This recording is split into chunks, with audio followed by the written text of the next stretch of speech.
राज्यात महायुती सरकार येण्याआधी देवेंद्र फडणवीस म्हणाले होते की शेतकऱ्यांचे पूर्ण कर्जमाफी करू. मात्र आता अजित पवार म्हणतात की मी असं कोणत्याही भाषणात बोललो नव्हतो आणि सुप्रिया सुळेंनी सुद्धा म्हटलं की कर्जमाफी केली पाहिजे, पण आता ते गुंजा करत आहेत. शेतकरी सगळ्यात मूर्ख आहे असं मी त्या ठिकाणी मानतो.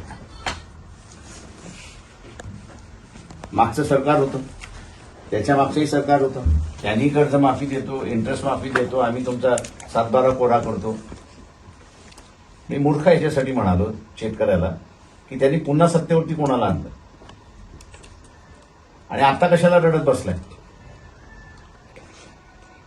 शेतामध्ये तुम्ही जे पेरणार आहात तेच उगवणार आहे,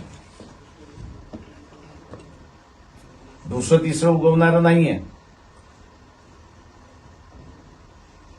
त्याच्यामुळे जे माफी करणारं सरकार नाही ते आता सत्तेमध्ये आल्यानंतर आम्ही माफी करणार नाही म्हणत असतील तर नवीन काही आहे.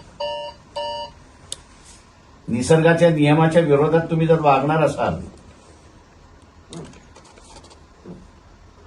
तर ते भोगावं लागतं. म्हणून शेतकऱ्यांनी ह्याचा पहिल्यांदा असायला विचार केला पाहिजे. सत्य बोलल्यामुळे असणारे लोक मला शिव्या घालतील याची मला अजिबात पर्वा नाहीये.